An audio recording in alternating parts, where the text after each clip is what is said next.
Assalamualaikum warahmatullahi wabarakatuh. My name is Hayyin Nisriaini and I will continue my presentation in chapter 13 about investment assessment of public sector organization. Enjoy the video. According to Husnan 1996, investment projects are a plan to utilize resources, both large project and small project, to obtain benefit in the future. An investment plan needs to be analyzed carefully. Analysis of the investment plan basically is a study whether or not a project can be implemented successfully. An investment project generally requires large funds and will affect the organization in the long run. Therefore, more careful investment planning is carried out so as not to invest in projects that are in vain. And then, before a decision is made to make an investment, it is necessary to take into account several things. First is current investment inventory, or formulate information in the form of list of name and types of investment, value on investment, and condition of capital good that currently exist, whether they are in a good or bad condition. The second is service coverage, is in the form of information in the extent of benefit obtained with the current level of investment. The third is additional service coverage in the form of information about service needed today and in the future related to the investment need in the future. And the fourth is inventory of investment need, is in the form of the list investment required in the accordance with the service of information in the short term. And the fifth is evaluation of investment feasibility, and the last is the eligibility criteria for investment. Non-financial include technical, social, cultural, financial, economic, and distribution aspect. And then investment proposal can be classified into several categories. First is investment replacement. Investment expenditure for replacing capital goods follow the useful life pattern of capital good. And the second is investment additional capacity. Capacity added investment. Investment in the addition of capital good need to be done if there is a demand for increased service coverage. And the last is new investment. New investment can also take the form of new investment that have not been done before. For few types of investment, consideration of non-financial, namely aspect, technical, economic, socio-cultural, and aspect of distribution must receive greater attention. And then investment feasibility aspect. In investment planning and analysis, especially new investment, must be considered several aspects that together show the benefit or benefit obtained due to the existence of a new investment. First is technical.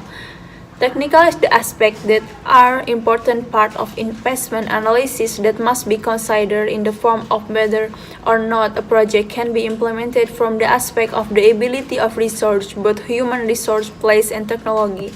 The second is social and cultural aspect. The socio-cultural aspect involves consideration of the distribution of service in a fair and equitable manner, so as to be able to provide great benefit to the community and social progress and cultural preservation.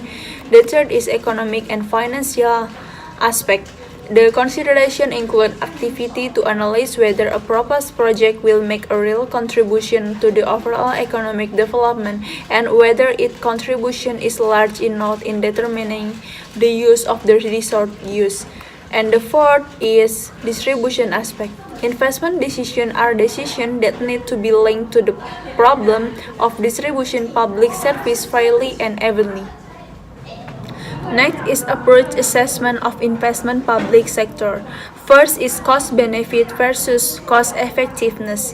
Assessment of an investment can be carried out using two approaches, namely benefit cost or cost benefit and cost effectiveness. The difference between the analysis of cost benefit and cost effectiveness is that the cost effectiveness analysis compares of the total cost of various alternative ways of investing to produce a capital asset is equal, and analyze the benefit of quantification cost in monetary unit for a total cost and benefit of an investment proposal.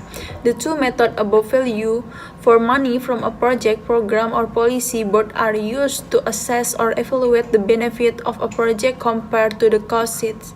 Second is analysis of cost effectiveness on the public sector investment. To assess the feasibility of investment in public sector organization, it will be more appropriate to do this by analyzing investment cost effectiveness, which show the extent to which investment will be made using the certain amount of cost. The cost effectiveness analysis originally developed in 1950 by United States Department of Defense as a tool for analyzing the demand of various branches of the armed force where weapon systems are increasingly expensive with varying level of performance and mission. And here are the steps that can be taken in carrying out of cost effectiveness analysis. First is identify possible investment need. The second is determine all benefit and cost of the project to be carried out. The third is calculate benefit and cost in rupiah. The fourth is select projects that have the greatest benefit and high cost effectiveness. And from the explanation of the implementation stage of the cost effectiveness analysis, it is undeniable that in the practice there are difficult problems to solve, including first ensuring that the public investment program submit is comprehensive program. The second is estimating the expense need in the future, and then evaluating the relevance of existing project, and then develop analysis and planning for investment expenditure and routine expenditure. Next is public sector investment assessment procedure with analysis of cost effectiveness. In the analysis of cost effectiveness, in principle, the management accountant must be able to measure the component of the analysis, namely measuring effectiveness, measuring cost estimate, and combining measurement result, effectiveness, and cost measurement result. For measuring effectiveness, before starting a cost effectiveness analysis, it is important to know the problem faced, namely how to measure effectiveness itself. Where many alternatives can be considered and their effect, if the problem can be formulated, then it's important to know how to assess the effectiveness of each alternative. And benefit can be measured by knowing the output and result of alternative investment. First is output. Product and service provided the product is finished from a certain activity, whether executed internally by the organization or by the external contractor. And for the outcome is a specific outcome of the program intended to be achieved. Outcome can also be defined as the specific objective of a particular program. Second is estimating costs. Costs of an investment are defined as the value of resource used to release the investment. Based on this, the method used systematically to identify and determine the value of the investment content need to be considered. The content in the estimate cost include three things: identification investment content, determination of the value or cost of the content and all costs of the investment, and appropriate cost analysis. The third is combining cost with effectiveness. When the existing resource in an investment can be determined the cost that it can be used to determine the total cost of investment in totality. The next step is to use this cost measure in an analytical framework. The two most important problems for the summary of cost and analysis are things that will be achieved and which rise cost, and who bears the cost, whether from the institution or the sponsor. Obviously, the question of the right unit to reveal cost and depend on how effectiveness is measured and the nature of decision.